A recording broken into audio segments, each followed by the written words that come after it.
ಸರ್ಕಾರಿ ಹಿರಿಯ ಪ್ರಾಥಮಿಕ ಶಾಲೆ ಚಂದ್ರಶೇಖರಪುರದಲ್ಲಿ. ನಾನು ಈಗ ದೆಹಲಿ ಸುಲ್ತಾನರು ಮತ್ತು ಅವರ ಆಡಳಿತ ಅವಧಿಯನ್ನು ಹೇಳುತ್ತೇನೆ. ಮೊದಲ ದೆಹಲಿ ಸುಲ್ತಾನರನ್ನು 5 ವಿಭಾಗಗಳಾಗಿ ಮಾಡಲಾಗುತ್ತಿದೆ: ಗುಲಾಮಿ ಸಂತತಿ, ಖಿಲ್ಜಿ ಸಂತತಿ, ತುಗ್ಲಕ್ ಸಂತತಿ, ಸಯ್ಯದ್ ಸಂತತಿ, ಲೋಧಿ ಸಂತತಿ. ಮೊದಲನೇದಾಗಿ ಗುಲಾಮಿ ಸಂತತಿ.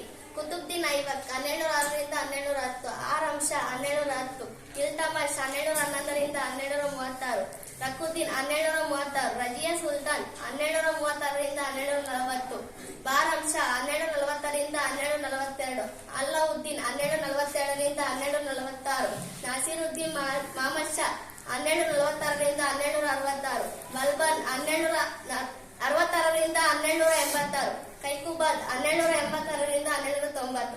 ಎರಡನೇದಾಗಿ ಖಿಲ್ಜಿ ಸಂತತಿ.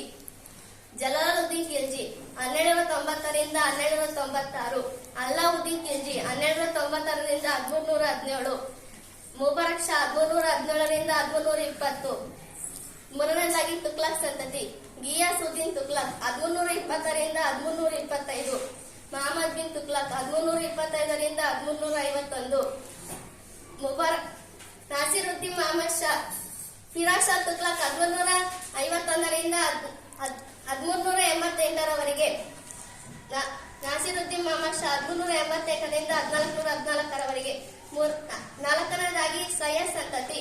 ಕಿಜಾರ್ ಖಾನ್ 1414 1420ರವರೆಗೆ, ಮುಬಾರಕ್ ಶಾ 1420 1434ರವರೆಗೆ, ಮಹಮ್ಮದ್ ಶಾ 1434 1445ರವರೆಗೆ, ಅಲ್ಲಾವುದ್ದೀನ್ ಆಲಂ ಶಾ 1445 1451ರವರೆಗೆ.